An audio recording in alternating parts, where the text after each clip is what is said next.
What's good, YouTube? And welcome to the house.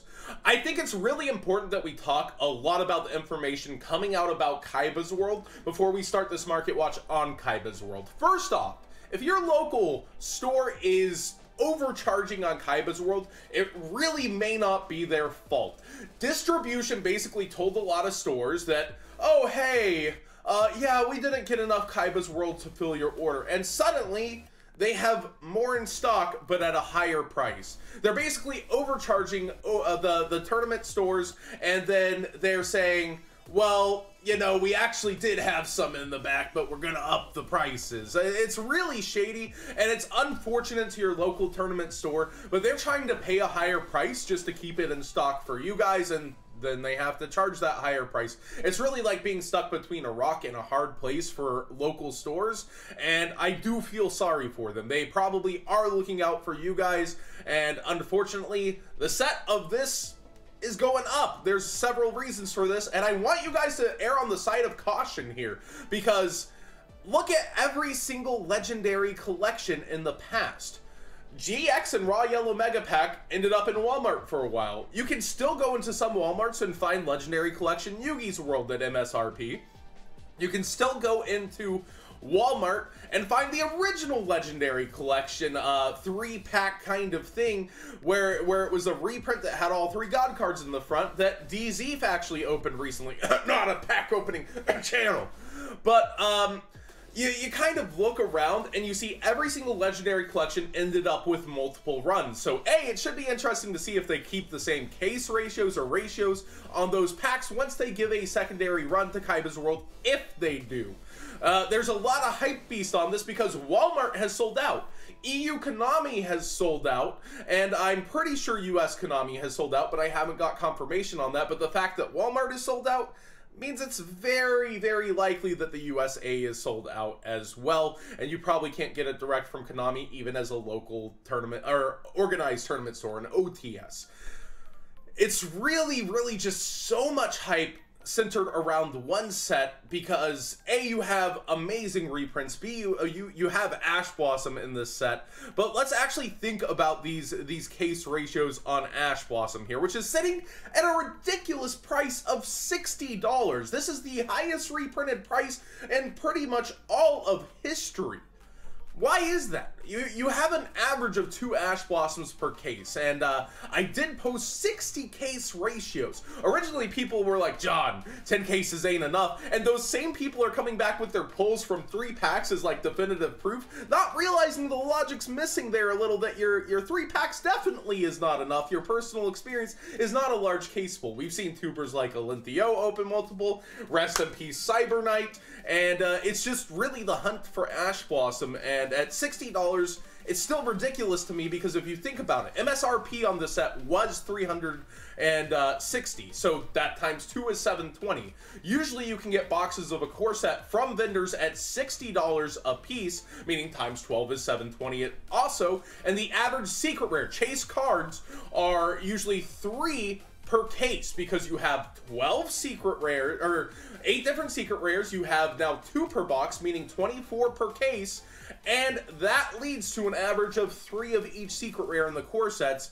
And for the same price at 2 cases of Kaiba's World versus the 1 price of the core set, you're able to pull 4 Ashes versus the average of 3 secrets. So like, it should be a more common card, but I think what really happened here, what really happened with Ash Blossom is a lot of people got tied to the mentality of, no matter what, I'm finally getting Ash. It's the competitive season. I need my invite. I'm going to play in Nationals.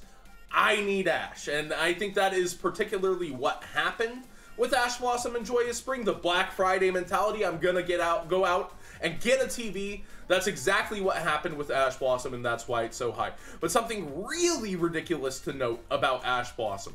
You look at other sets like Extreme Forces. Are any of the most expensive cards on the front page? Not at all. And DZ actually pointed this out to me as well. Isolde is like one of the most expensive, and then Mech, and they're at the very bottom of the page. And this is our last core set. The expensive cards usually are far away in sales rate. Ash Blossom is the 2nd most sold card on TCG Player out of this set. With its expensive price tag, reaching up that height. It is the second most sold card. And you see the rest is a lot of the cheaper quote-unquote cards. Actually, the ABC pieces are just super easy to get, apparently, four per case. At least for the USA. And then Terraforming's the next most expensive one here. You don't see like Carta Demise. You don't see it getting like bought up in insane quantities. You don't see Utopia the Lightning insane quantities being sold. It's Ash Blossom up here in second place for the set, only behind Dragon Revival Rhapsody, a brand new card that tons of Blue Eyes duelists wanted. It really just shows the mentality of the community that I wanted Ash Blossom. I'm gonna get Ash Blossom. And so that's basically everything happening with Kaiba's world, from the case ratios and the conspiracy theories that John Moore's time-traveling info brokers have aligned with the vendors and they're trying to jack up the prices. I think it's very obvious the demand from the community is there. Vendors aren't taking fees and buying these back up themselves. It would be insane to see that actual volume of sales versus every other card sold in the set. It would be actually just insane for the vendors to take that loss to try to jack up that price. Carta Demise is also up there in price, though. We're back to price high to low, not best selling here. Carta Demise back up there. Righetti is still hanging at 18, slowly creeping up, even though its market price says it's a little higher. Everyone's asked me my advice on Righetti. Every single printing of Righetti has held value once it's come out. And the fact that it's stuck at 18 on release, the fact that it was 2 per case on release, despite, you know, so many duelists still wanting and needing one.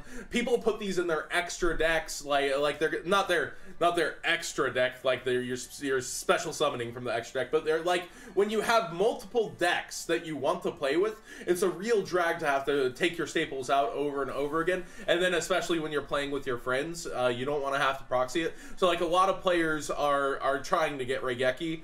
I think it's only going to go up from here unless this set gets reprinted very heavily into stores. Ghost Ogre and Snow Rabbit, as we saw, was short printed in the USA. I would wait for maybe Yu-Gi-Oh! Singles to do a secondary printing, but it's already almost back to its market price from before. It was already up to 15. It got announced for reprint. It went back down to 9, and this version is ticking on up back towards the original market price before this set even gave coolant to the market. That's actually straight insane as well. It's kind of just mirroring Ash Blossom, where you had this card, it had its market price, it dipped down, and it's almost chugging back towards its market price with the reprint. In fact, it's $1 off here on TCG Player. It's actually insane. Utopia the Lightning, that was a coolant, that was nice, and it's a rarity upgrade. Droll and Lock, it's you know, been chugging around 11, but you know, it just quickly goes up here. That's crazy. Its market price is at 14. You'll see random sellers, I guess, list lower. This is a new seller, so maybe they're trying to get some feedback. And then it's actually, the next lowest is 17, 18. You're going to have to be shopping eBay and TCG Player around these parts. But Ash Blossom is also around $60 over here. Let's actually look up Droll and Lock and see where it's hanging around. 1447. Yeah, it's looking like it didn't get much of a coolant either. This set really, despite how much quantity of it was open, how much was released into the market, and how it was sold out in like 3 days, it really hasn't put a coolant on the cards that we wanted it to. And there are nice rarity upgrades. Terraforming, I think one of the low sung heroes of this set will be ABC Dragon Buster. I think this will definitely be one of the, you know, I guess people are ahead of me. I hadn't looked at it yet. 541, I was like, the pieces are really easy to get. Everyone's going to want Busters. Well, I guess I'm just behind. Let's actually check it out on eBay. That's crazy. That's actually just insane. Yeah, look at here on eBay. $4. So always shop both, kiddos. Always shop both. I think that can't be stressed enough. Now let's actually look into some of the ritual hype.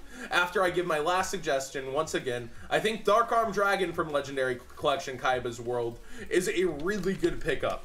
If we look at the other sellouts here, Dark Arm Dragon is slowly creeping up from where I last showed it, but if the other versions sold out, if you recall. If we go to, instead of best-selling, which actually the secret rare is right now, since it's brand new, remember we had the sellouts of Dark Arm Dragon Turbo Pack, which is now sitting at 80, and this other secret rare. This gives a really nice alternative. I know it's not PTDN just like we used to play, but it gives a really nice alternative to this version, and I think it will be a $5 card in the future. But let's go to the obvious ritual sellouts. Demise King of Armageddon sold out. The pre-prep works with this card and I believe the new ritual spell, so people are going to be wanting to just pre-prep, you know, and go crazy with that. I personally think people might tech this in or use it in the new Demise deck, and that does make sense, and people have gone pretty ham on them, and understandably so. Pre-prep itself isn't moving at all. I think if you have any inclination that you might be playing rituals, the new ritual generic support is insane, that you'll want to go ahead and get pre-preparation of rites. It's sitting at $1.37. $1.28. It's a little higher on eBay at $1.60, probably because of their fee system. But these guaranteed sales for TCG player that you're above $2 will help sellers with their fees, and they're accepting that, you know, I'm gonna sell more cards on this platform even if I take a tiny bit more fees. Pre-prep is a very interesting one because we've seen it get hyped before and players got burned on it before when the Megatons reprinted it. Vindreads were coming out. Vindreads also didn't turn out that good. But I realistically think if you have any inclination that you're going to play these rituals, get yourself pre-preps right now. Look at this price point and don't, like, hesitate. Don't think you'll get burned on a couple dollars, unlike the, you know, $6+ that they were before. And finally, people are asking me about urgent ritual art. Read the new trap card and realize this has been completely power crap. The new trap card allows you to use materials from like your graveyard, and it's just crazy. This card requires you to basically still tribute, and then your ritual monster would have to be doing something kind of like on summon. Definitely the new trap card just power creeps this completely. Anything hyping this card is just that. It's hype. It won't really do anything for you, and I think you should just kind of shove it to the side. Don't really think about this card too much. If it goes up, it goes up because people didn't read the new card. It definitely just has no place in any of the decks anymore, and if I realize Docs has been a set that's had hype. This card has been hyped before. My advice, stay completely away from it. Go for the pre-preps, boys. Thanks for watching today's Market Watch. What do you think about all the craziness with Legendary Collection Kaiba? Do you think there will be a second printing and that it's just hype beast right now? Like, we've seen it with almost every Legendary Collection, but this Legendary Collection was made so much differently than the past one. So I really do hope it gets printed again for everybody's sakes that wanted one at a reasonable price, because if we actually go look at the Legendary Collection Kaibas here, they're just ridiculously high for the packs themselves, and I really, really hope that you guys don't spend this price on it, and that it does get reprinted for you guys to go ahead and open. It's gonna be a crazy national season on the wallet, guys. Thanks for watching so much.